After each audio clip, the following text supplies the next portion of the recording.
Hello, folks. I'm Jeff Benjamin, Wealth Management Editor here at ETF.com. And this is another episode of Advisor Insider.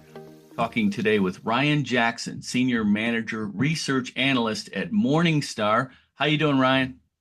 I'm great, Jeff. Thank you for having me on. I'm excited to be Yeah, here. thanks for participating. We're going to talk about some of your recent research on asset flows into mutual funds and ETFs. Probably not surprising to anyone who's been paying a little bit of attention. ETFs continue to take share from mutual funds. Keeping in mind, mutual funds are still the big dog. ETFs are the it's hard to call them a newcomer at this point, but they're growing fast, but they're a lot smaller as a overall footprint. I have some data here from your report from August. It's August flows. And I understand that you have some fresher data, at least on the ETF side, for September. Let's start with some of the key findings and the highlights from the August research. Investors poured a net 69.3 billion into ETFs while pulling 43.2 billion from mutual funds. I mean, put that into some kind of context for us, Ryan. Is that a big month? Is that a normal month? Is that all we're going to see from now on? Oh man, I mean it sure feels like it. That has definitely been par for the course for quite some time now. And you nailed it, right? It's hard to call ETFs a newcomer at this Hmm. point. They're not the new kid on the block, but maybe their family moved into town a few years back and they're starting to meet some friends and everything like that. But no, I mean this is just the latest and greatest month for ETFs kind of biting into that mutual fund market share. Hmm. To put it in some longer term context, if you were to go back 15 years, just taking a look at that overall fund market, ETFs represented only about 10% of it, with mutual funds holding the remaining 90%.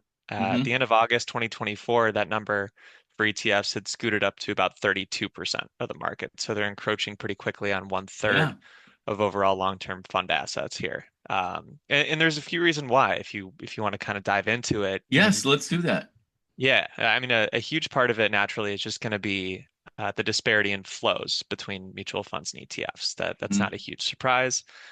Just looking over the past 5 years, we've seen US ETFs take in about $3.4 trillion, all the while mutual funds bleeding about 1.7 trillion.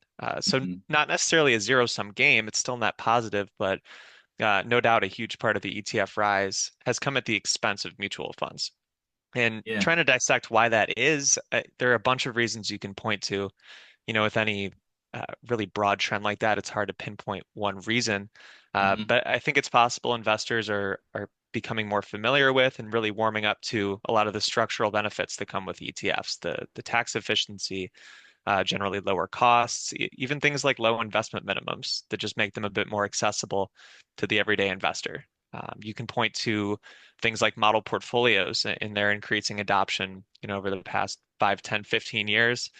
Tend to see a greater degree of ETFs in those models that are widely followed.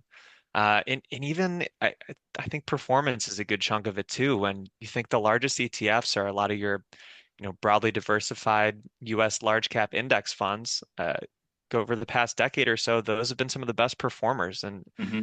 generally have done better than most of their active rivals. So, you kind of look at flows aside, just that expanding asset base via performance is a huge factor. So, bringing it back to August, that's pretty customary at this point. See that 69 billion number into ETFs. That number actually even increased in September, according to our recent data. But I think seeing mutual fund outflows is a fairly safe bet going forward. Hmm. What did the number increase to in September for ETF flows? Yep. So I mean, this data is hot off the press. We just had it finalized this morning. Have US ETFs pulling in about $95 billion of fresh inflows, Wow. which is an enormous number, but still isn't uh, quite up to the records that they set even as recently as this year. So, um, certainly another strong month for ETFs, but not one that's necessarily going to jump off the page, which is crazy when you're talking Mm. about a $95 billion month. Yeah, well, I mean, we love this kind of minutia. What was the record? You said it was a higher number earlier this year? Yeah, I've got to double check. I believe Okay, it if you was don't have it in, handy, that's fine.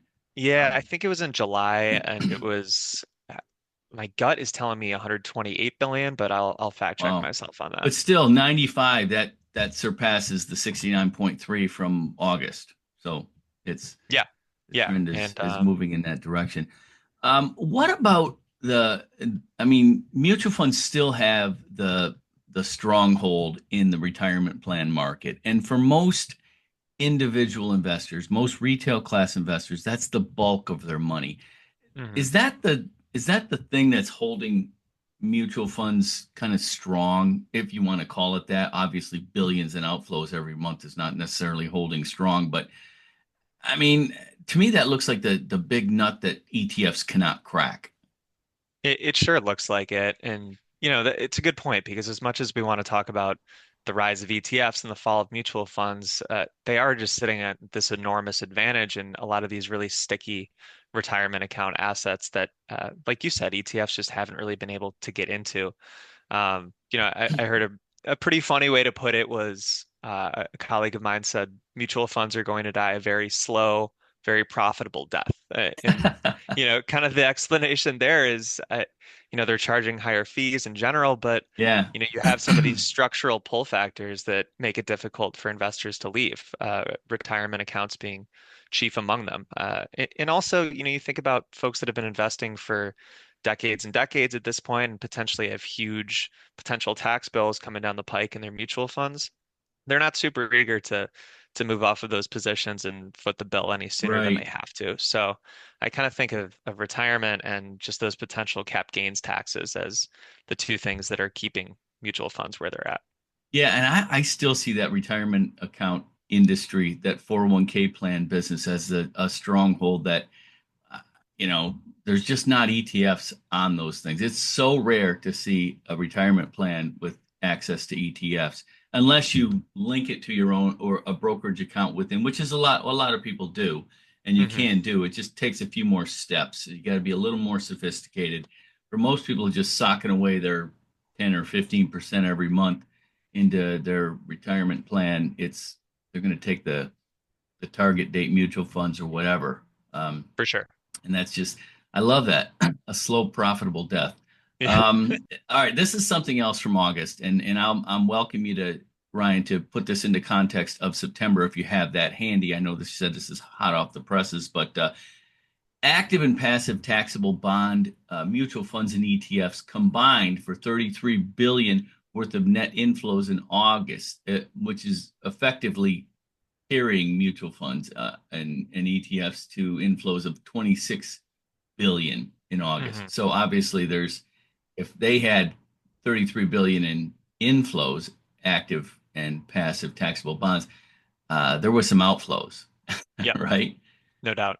And that was the story in August for sure. Hmm. And for 2024 at large at this point, if you were to just take a look at January through August of this year, we had taxable bond mutual funds and ETFs pulling in about $311 billion, Uh-huh. while all other funds, mutual funds and ETFs, combined for only about $60 billion of inflows. So, Wow. not necessarily the positive to negative shift there, but clearly taxable bond strategies have kind of been carrying the market on their back. A Hmm. couple of reasons why that I can tell.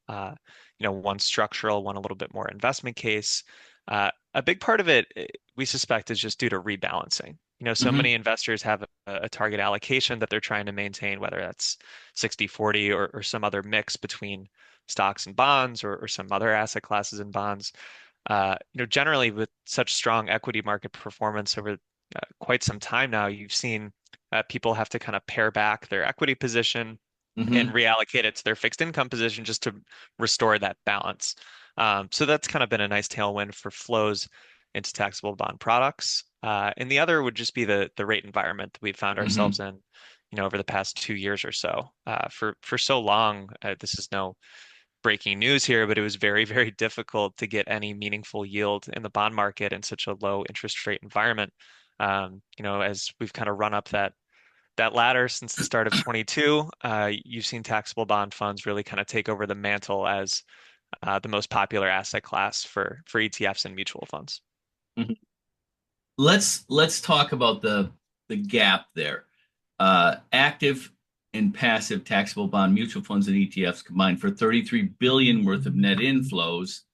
For August, all mutual funds and ETFs had just 26 billion Mhm. in net inflows. I mean, I just have a public school education here, but that's a $7 billion difference.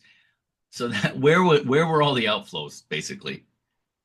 Yeah, I mean that math checks out to me. I'm not going to hold your feet to the fire on that one. Yeah, I mean, if you look at the rest of the market, so kind of the big power hitter in the middle of the lineup for the fund market is just going to be the U.S. equity strategies, right? So many investors have just at their core a big S&P 500 or some other Hmm. sort of index or just broadly diversified equity fund that kind of anchors their portfolio. In August, those inflows were roughly flat. It was 67 million into them. So, in the grand scheme of things, hardly a drop in the bucket. So, Uh-huh. that wasn't going to help the overall cause. And then when you look at the outflows, there were a few different areas. Sector equity strategies, funds, oftentimes ETFs that are focusing on narrower corners of the market, had about $4 billion of outflows. International equity has been struggling for a little while here with about 8 billion of outflows in August. Hmm. And actually $8 billion of outflows over the 12 months through August. So they haven't really been able to get off the ground for quite some time here either.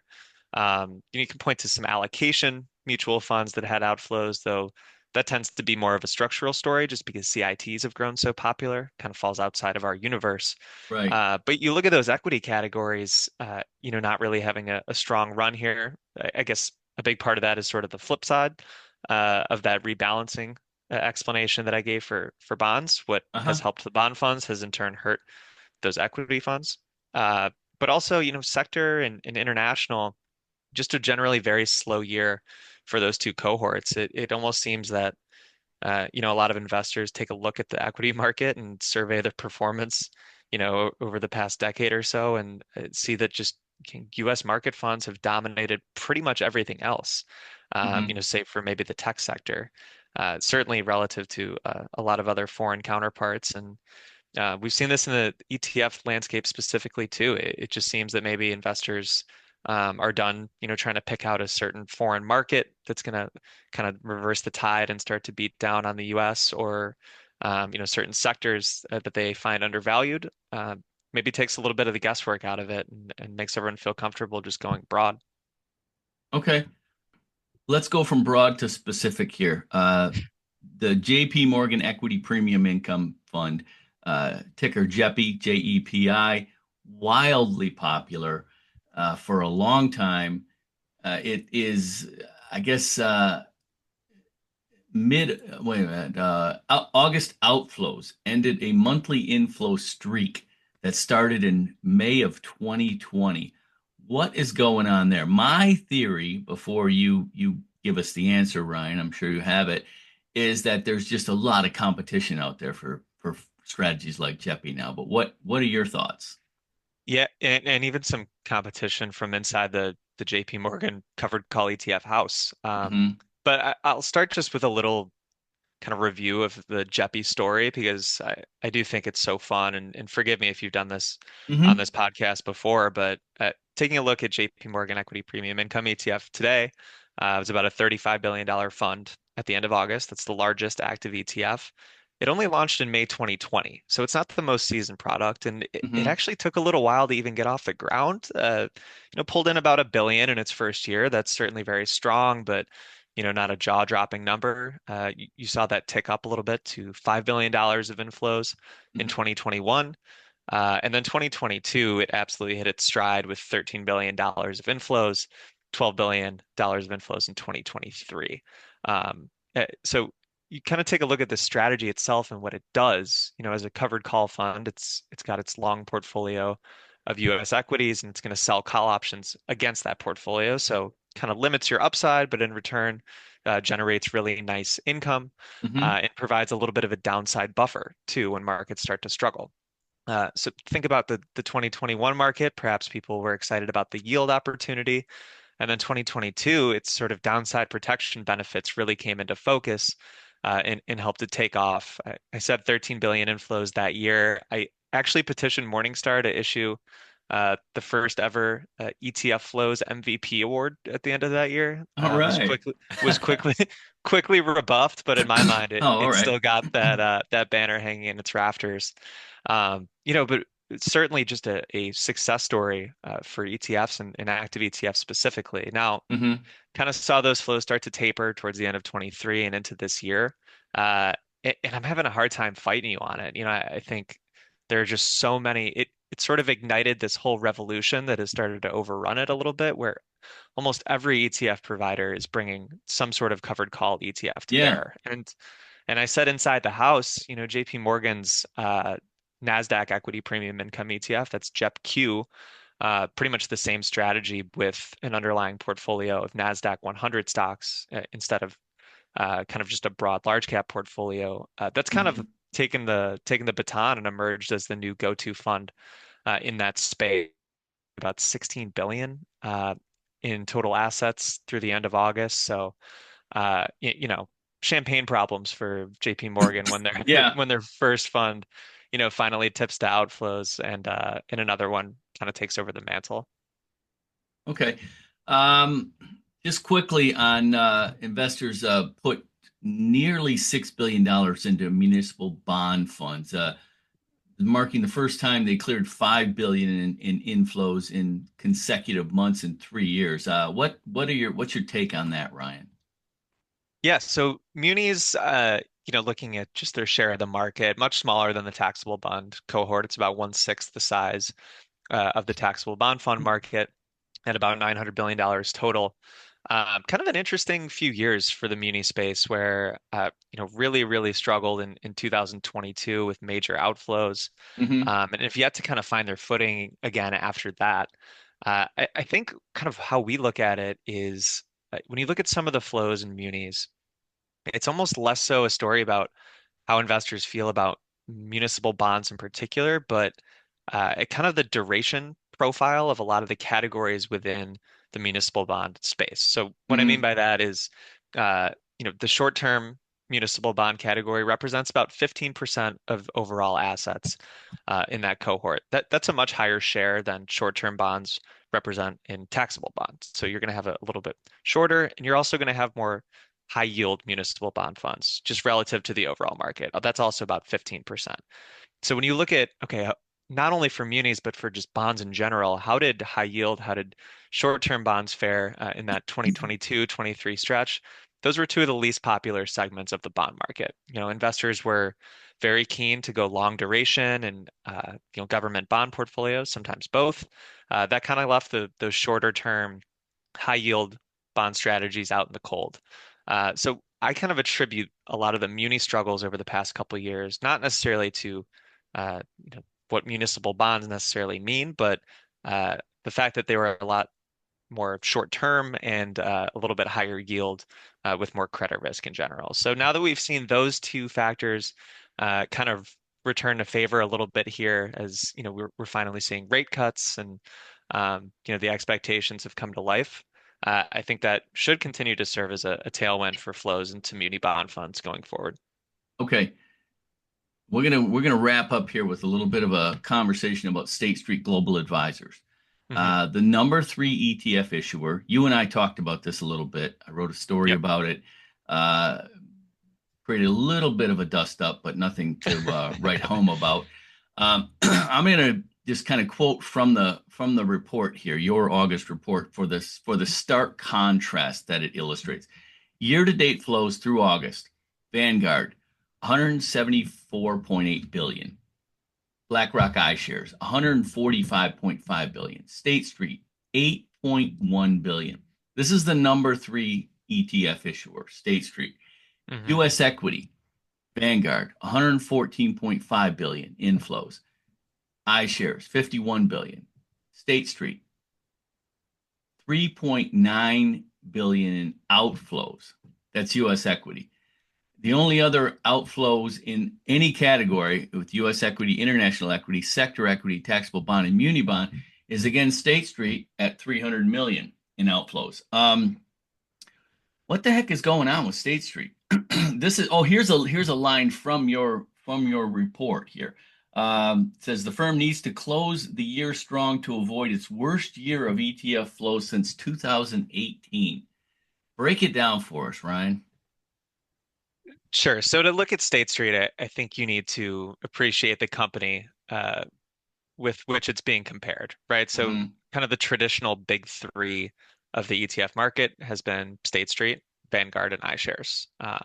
Kind of reverse that order for the current size. Right now, iShares is the largest, Vanguard not Hmm. far behind, and then State Street a little bit of a distant third, even though it had the Right. incumbent advantage very, very early on in the ETF life cycle, talking like late 90s, early 2000s. So uh, the expectations are high, and that's kind of what it's deserved, just because of how big and how strong it's been for so long.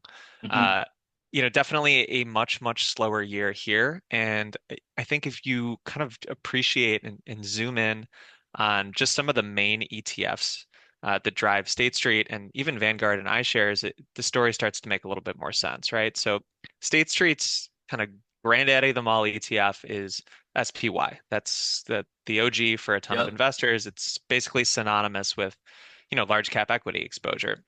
Uh, the flows in and out of SPY over the past few years have been far more volatile on a month-to-month basis than have flows into, say, IVV, which is iShares S&P 500, or VOO, which is Vanguard's.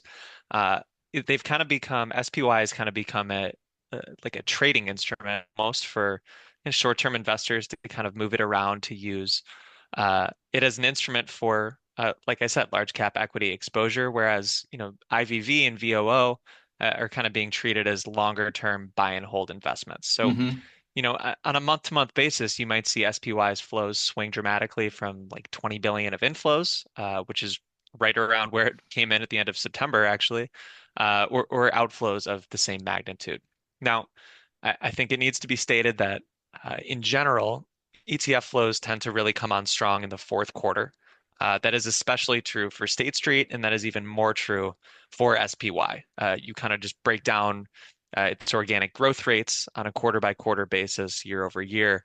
And it's clear that Q4 is really where it makes its bacon, and in turn kind of lifts State Street as a whole to strong finishes in general. So I don't have all the answers or explanations for just why there's such strong seasonality with SPY and State Street. Perhaps it's a little bit of like a tax loss harvesting instrument Uh-huh. to kind of catch the other side of it. I'm really not sure, but even heading into what has historically been the strongest quarter of the year for State Street, I'm sure they're looking up at Vanguard and iShares and the gap that has kind of formed between them Yeah. in trying to figure out a way to surmount it. So there's that, and then I mentioned earlier that sector equity funds have fallen out of favor a little bit. Hmm. That's an area of the market that State Street dominates. Their suite of sector ETFs is definitely the most popular for that kind of exposure, and a year that's great for bond funds isn't necessarily a year we would expect State Street to thrive because that's just a smaller portion of their overall lineup compared to iShares and Vanguard. So it's that constellation of factors, but really the SPY fickle nature and some of the seasonality with it makes it a very interesting conversation and one that can be a little bit tricky to sort out. All right, Ryan. We're going to leave it there. Good summation, good update on the flow data. We appreciate your Morningstar data, always keeping us abreast of where the money's moving in the ETF and mutual fund space. Ryan Jackson, Senior Manager Research Analyst at Morningstar. I'm Jeff Benjamin, Wealth Management Editor here at ETF.com, and this is Advisor Insider, powered by ETF.com. We invite you to go to ETF.com and check out all we have to offer. Our financial advisor center is there for you, professional investors, and well, any investor actually, but a lot of more. It's a higher level of sophistication in the advisor center. Also, if you want to reach out to me, I can be emailed at jeff.benjamin@etf.com, or you can find me on X, where my handle is at BenjiWriter. Thank you, Ryan. Thanks for being here. Appreciate it, Jeff. Thanks so much. All right.